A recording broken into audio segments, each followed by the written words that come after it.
Selamat pagi teman-teman. Dalam video kali ini saya akan memberikan panduan mengenai cara mengisi KPI bagi teman-teman yang kerja di bagian purchasing ya atau procurement atau pembelian ya di tempat. Beberapa perusahaan menyebutnya purchasing, perusahaan yang lainnya menyebutnya procurement, tapi sama ya. Jadi saya mau ngasih contoh cara mengisi KPI bagian purchasing atau procurement melalui video ini ya. Bagaimana cara mengisi KPI di aplikasi MyKinerja.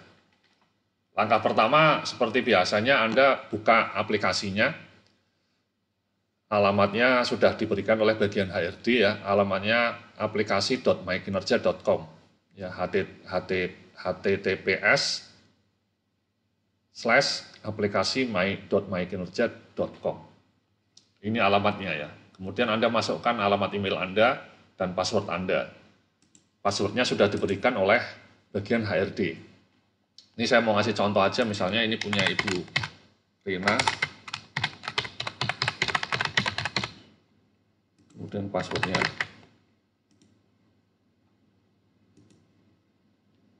Ini Ibu Rina ini bagian purchasing. Nah, ini ketika Anda mau mengisi KPI pertama kali, Anda tampilannya seperti ini teman-teman ya, masih kosong, Anda belum mengisi KPI.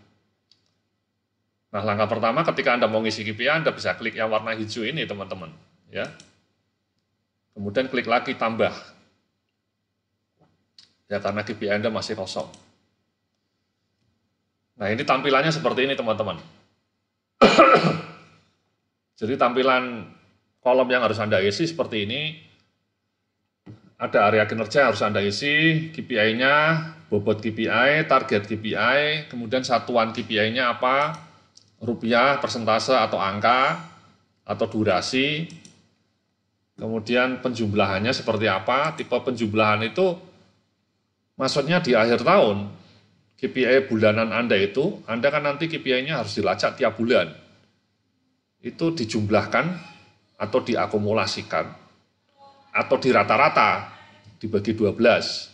Atau angka terakhir itu angka pencapaian di bulan Desember. Di bulan Desember angka pencapaiannya seberapa, itu yang dipakai. Jadi itu tipe penjumlahannya teman-teman ya, ada 3. Kemudian tipe KPI-nya bisa maximize, minimize. Maximize itu kalau pencapaiannya makin tinggi makin bagus, kalau minimize pencapaian makin rendah makin bagus. Misalnya maximize kalau di bagian purchasing ya, tingkat ketepatan waktu pengadaan gitu ya. Atau misalnya tingkat kesesuaian spek yang dibeli gitu ya. Nah, minimize misalnya jumlah keterlambatan pengadaan atau jumlah komplain dari user, itu minimize. Nah, Anda isi di sini. Ya, nah caranya ngisi gimana KPI-nya saya sebenarnya sudah ngasih contoh. Bisa klik di panduan ini teman-teman. Nah, di dalam panduan ini ada banyak panduan ya. Nah, Anda bisa klik yang warna merah ini. Contoh KPI 50 jabatan untuk aplikasi MyKinerja. Anda bisa buka. Ya, kemudian saya ngasih Google Drive. Ya, Google Drive-nya bisa diklik. Nah, ini saya sudah ngasih contoh banyak KPI teman-teman. Termasuk bagian purchasing ya. Ada staff purchasing di sini. Ya. Mana ini? Ini staff purchasing ya, kamus KPI staff purchasing. Ini kalau diklik dibuka munculnya seperti ini teman-teman. Ya, ini tabel KPI purchasing. Nah, tabel inilah yang harus Anda pindahkan ke aplikasi tadi. Jadi sangat mudah. Anda sudah saya kasih panduan KPI-nya, contoh KPI-nya, kemudian nanti Anda tinggal copy paste aja. Ya, mulai dari area kinerja utamanya, KPI-nya, bobot, target, dan satuan KPI, tipe penjumlahan dan tipe KPI. Ini yang ditanyakan di aplikasi, Anda tinggal di copy paste. Ya. Jadi sekali lagi ada di sini teman-teman ya, ada di warna merah ini. Anda bisa lihat banyak posisi, ya. Oke, kita kembali ke dashboard. Jadi mari kita coba isi ya. Jadi pengisiannya bisa melalui ini, tombol warna hijau ini. Kemudian Anda tambahkan. Ya misalnya pengadaan barang.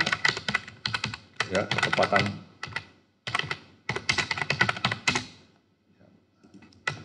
Durasi, waktu, rata-rata.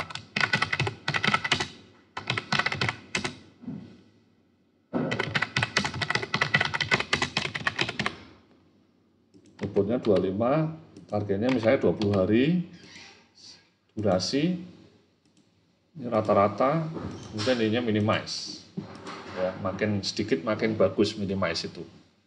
Kalau durasi pengadaan barang kan kalau makin cepat makin bagus mas, makin kecil harinya makin bagus.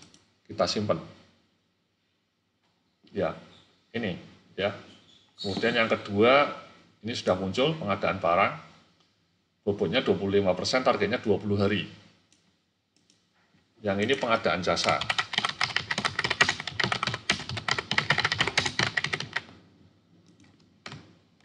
Rata-rata durasi hari.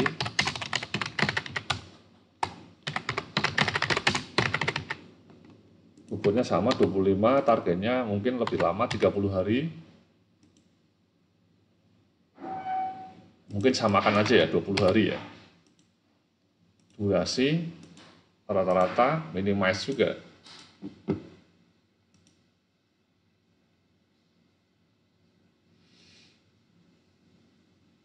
Ini ya teman-teman ya, yang di atas barang, yang kedua jasa.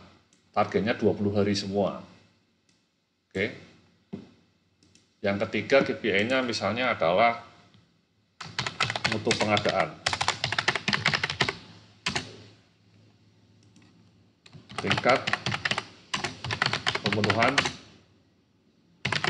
pengadaan barang sesuai spek ya, atau spesifikasi. Jangan sampai ada pengadaan barang speknya tidak sesuai permintaan user gitu ya. Bobotnya 25, targetnya 100% sesuai. Ini persentase penjumlahannya rata-rata, ini maximize.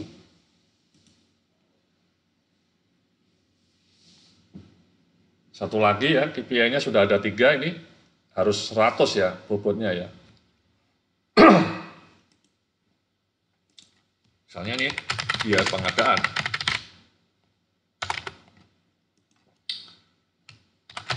Tingkat realisasi biaya ya, dibanding rencana biaya purchasing. Bobotnya 25, targetnya 100 maksimal ya, jangan lebih dari 100. Di rata-rata juga, ini minimize. Makin kecil kan makin bagus mas, ada penghematan. Nah sudah ini KPI Anda jadi. Ya. Ini targetnya 20 hari, durasi 20 hari, ini persentase. Nah ini kemudian Anda harus isi nanti tiap bulannya realisasinya ini mas, Bapak Ibu-Ibu ya. Caranya ngisi realisasi gimana? Ini setelah Anda punya KPI seperti ini, realisasinya di sini, warna biru ini diklik. Ya ini rata-rata durasi hari pengadaan barang misalnya. Misalnya di Januari durasinya rata-rata 15 hari. Februari misalnya 16 hari. Bulan Maret mungkin turun lagi 14 hari. Bulan April 14 hari. Dan seterusnya teman-teman, diisi sampai Desember. Angka ini harus Anda lacak ya secara internal ya, sehingga Anda tahu rata-ratanya ya. Jangan pakai perasaan, Anda punya logbooknya. Anda punya logbook yang melacak rata-rata durasi hari pengadaan barang. Kita simpan. Ya ini muncul di sini, ya 15 hari, 16 hari, 14 hari, 14 hari. Gitu ya teman-teman ya. Kemudian yang jasa misalnya. Yang jasa misalnya 12 hari sudah selesai, rata-ratanya ini 12 hari juga, ini 14 hari, ini misalnya 11 hari. Nah simpan. Nah ini kayak gini, ya diisi seperti ini teman-teman ya. Oke. Kemudian mutu pengadaan barangnya, tingkat pemenuhan pengadaan barang sesuai spek. Misalnya Januari 100% Pak, Yudia, tidak ada yang salah, semua 100%, tidak ada yang salah. Ya nggak apa-apa, Anda isi 100 semua. Ya, 100% semua. Kemudian realisasi biayanya seperti apa? Anda isi juga di sini.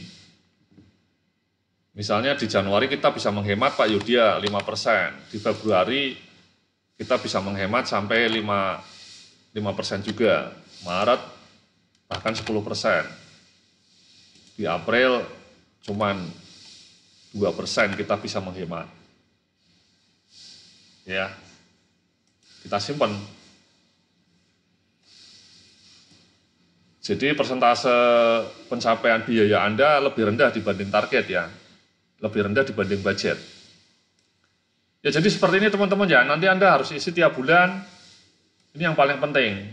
Jadi ngisinya tadi ya caranya ya, Anda klik sini, Anda isikan sesuai dengan satuan KPI-nya, satuannya hari atau persentase. Anda harus punya logbook-nya untuk mencatat ini, Anda tinggal masukkan. Nah, nanti di akhir tahun, ini total skornya ngitung sendiri aplikasinya, ya, ngitung sendiri. Ya. Kemudian skor pencapaian Anda misalnya ngitung sendiri juga. Ini Anda ngisinya masih sampai bulan September, jadi angkanya masih sangat ekstrim ya. Nanti ketika Anda ngisi sampai Desember angkanya lebih normal. Ya, skor pencapaian ini realisasi bagi target. Ya. Kemudian kalau skor akhir, skor pencapaian kali bobot. Ini tipe penjumlahannya rata-rata, ini tipe KPI-nya, minimize dan maximize. Kalau minimize, cara ngitung skor pencapaiannya dibalik teman-teman ya. Jadi bukan realisasi bagi target, tapi target bagi realisasi. Sekali lagi target bagi realisasi. Kalau targetnya 20 hari, realisasi Anda misalnya 10 hari, nanti skor pencapaian Anda di sini 200.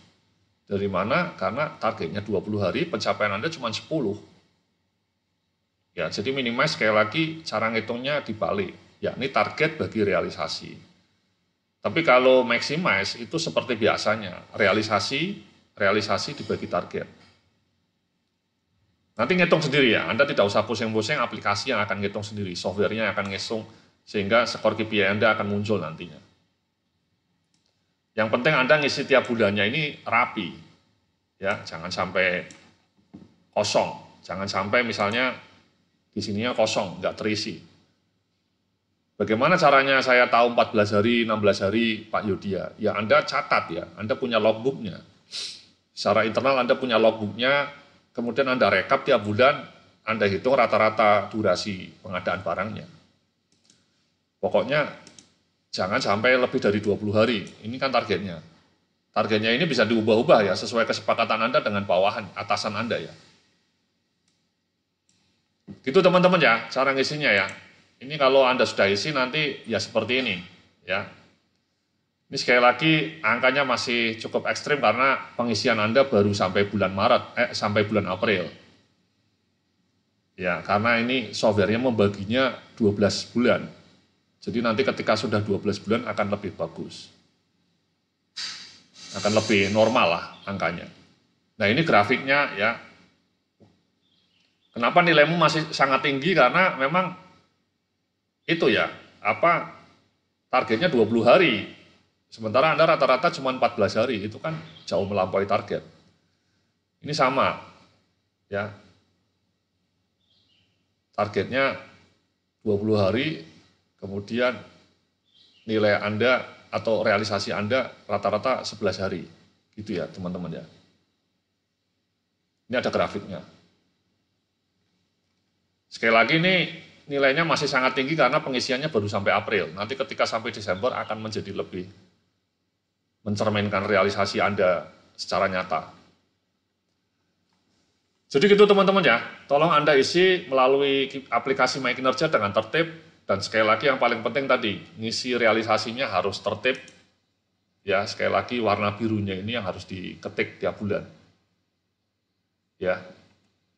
Sehingga Anda nanti di akhir tahun bisa dengan mudah melacak kinerja Anda. Oke. Terima kasih. Salam sukses, penuh kemuliaan.